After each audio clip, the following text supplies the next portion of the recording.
A lot. When we were putting those 2v1 situations, Lurr was very, very on point with getting that his signature. The fair footstool off the ledge and taking out those stocks so quickly. The man behind it all. Abadango also falling victim to trying to go underneath the stage. These players are making it look like it's just not possible. No, he does. Okay. He just missed space a little bit. I was like, I could have sworn Bayonetta could for sure get under there. He's now just doing it back and forth to spite me. He doesn't even know that he's spiting me, though. He's just doing it. He's just trying to have fun. I'm just putting him down. All right, we're going to be getting into this set. And, the button check stage was any notice. They may be playing on Town and City. Yeah, which is a very, very good stage for both Fox and Bayonetta. And it's not super notable for Villager, if I know correctly. But off the top kills, I mean, Fox has a steel-toed boot that's going to catch you in the chin. With that nice up smash, and Bayo, obviously, queen of carrying off the top. Yeah, both of them are very good at sending characters off that upper blast zone. It's going to be really important that the green team keeps themselves grounded. They cannot allow themselves to get above either of these characters because they will be applying a lot of pressure, a lot of damage, especially in taking stocks. Yeah, I like how Mr. Doom just grabbed and back threw Larry Lurr into the Lloyd Rocket to start off the game. A quick 15%, not much follow-up, but it was just, it's one of those little things that you appreciate in doubles. And I appreciate so much of what players like these can really do in the doubles environment. They can do so many things you wouldn't think possible. Look at this edge guard here from MJG. Not going to be able to get him the stock, but got him a lot of damage onto Larry Lurr. And almost off the side of the stage. This is Town City, one of the smaller stages in the game, to say the least, but even still, all his percent racking up. It's looking rough for the red team so far, actually. The green team's pulling ahead. Yeah, but characters like this that, really exude so much power when it comes to taking the stock off the top.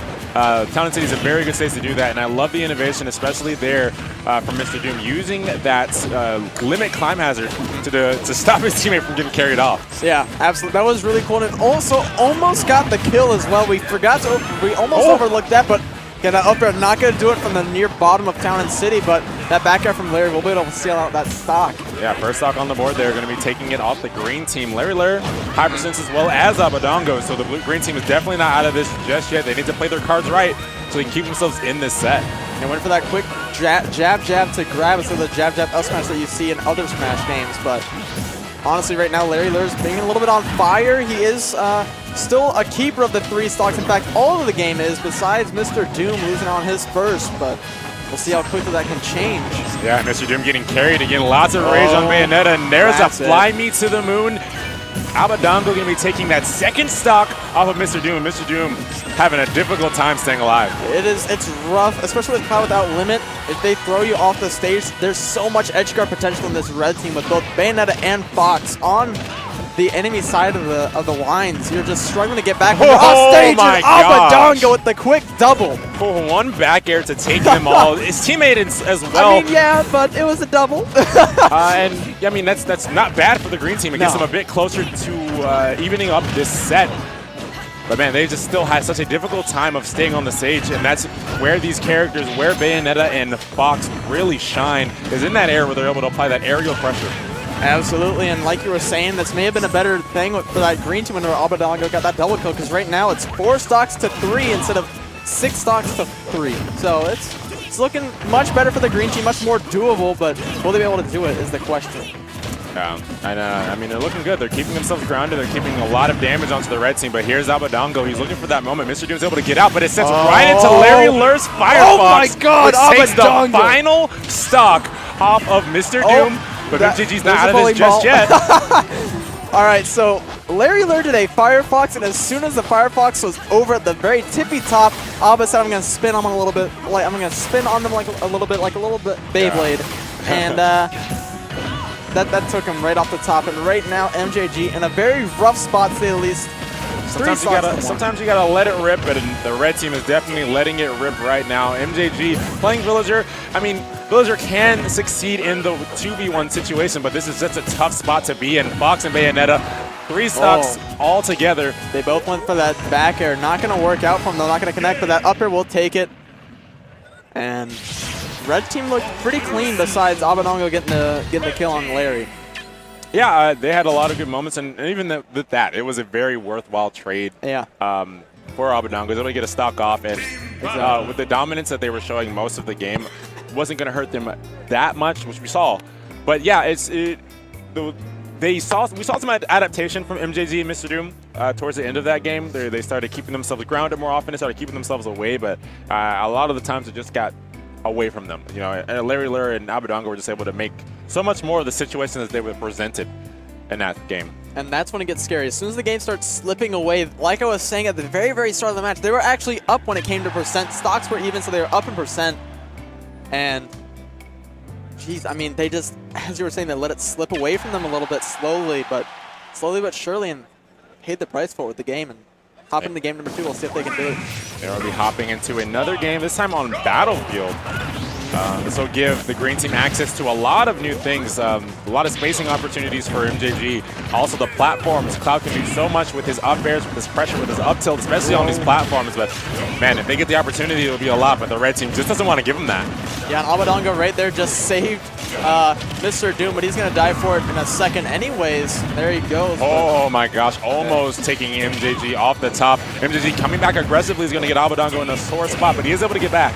And Bayonetta can get back from the bottom of Battlefield if you play her smartly and correctly. So right now, green team starting to fall behind.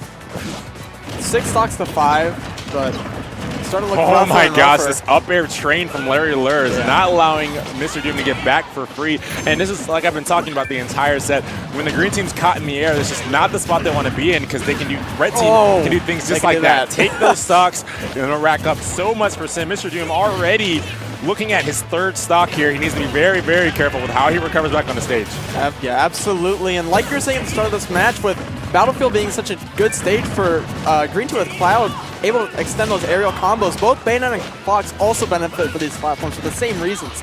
Up air chains are going to be crazy from Fox, and Bale's just going to be able to do her up B combos like nothing's new.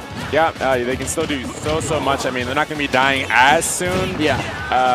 Because it's Battlefield, because the bosses are a bit bigger, but when Larry Lurr is able to rack up these stock counts, it's just crazy. He hasn't lost a single stock of his own. Neither has Abadango, but how many stocks have they taken? 3 already from the green team. And 2 steel-toed boots were at the end of that one. Larry getting 2 up smash to seal out 2 of the 3 stocks so far, and right now green team's struggling to find 1. Oh! No, the tech from Larry. What a tech from Larry Lurr to keep himself alive here. Not going to lose this first stock just yet, but the green team hasn't been able to have any answers really. They haven't been able to stay on the stage, they haven't been able to stay grounded. They can't even control how they function due to this dominance from the red team. Larry's dead. Oh no, he's not. The Lloyd actually going to save him in the end, but Abba falls low. Larry doing a very smart foxhole with that shine. Shoutouts to Melee, but waiting for Abba to get back, and he's going to die for it with that fair. Yeah, forward air finally going to take out Larry Lurr's first stock. Oh man, what a witch time. 2 back airs for good measure, and that's the 2nd stock off MJG. 1 stock apiece on the green team, and the red team is looking to make this a quick 2-0 here. Yeah, and that 1 stock piece for the green team, 2 on the red team each, and like you were saying, it's starting to look a little bit rough. They really have to slow this game down. They can't just let Abadango and Larry run all over them, but instead they're just letting it happen. Yeah, right now, I mean, it's not really too much letting. It's just a lot of dominance, a lot of, I can't really do anything because of the pressure that the red team's been able to show. Look at this. Look at right there. We see an aggressive option there from Mr. Doom to try to get back and try to get Abadango off his back. And then Larry Lurr quick with the pickup there. Was that even legal? Are you allowed to do that legally? Oh, but getting that stage spike on Abba, and even Bayonetta will run out of jumps eventually after that one. Larry Lurr definitely willing to do some time for the crimes he is currently committing on this stage. MJG definitely going to file a complaint, same as Mr. Doom. They're in a perfect spot to take this set. Like I said before, Villager can do this, but man, is it tough. And especially when you have grabs like that, grabs that are not safe, grabs that can be punished. And once again, Larry Lurr ready for the punish. Yeah, they were looking for a team combo, couldn't find it, so Larry just says, up smash. That's fine. That'll also do the job. A little less cool, but it'll do the job. Let me press the up button on the C. I'm not sure if he uses tilt stick. If he uses tilt stick, then he just jump cancels his up smashes. But I mean, he probably does. I think he does perfect pivot up tilts, which are very, very difficult if you don't have tilt stick on. So up smashes aren't, because you can just jump cancel your up smashes. Yeah. But yeah, Larry Lurr and Abadango was super, super dominating. And then it was just like, same thing. All she wrote was, you know, hey, you're on the platform. I mean, you're on the ground for a little bit. MJG and Mr. Doom, oh, hey, you're not on the ground, and you're dead.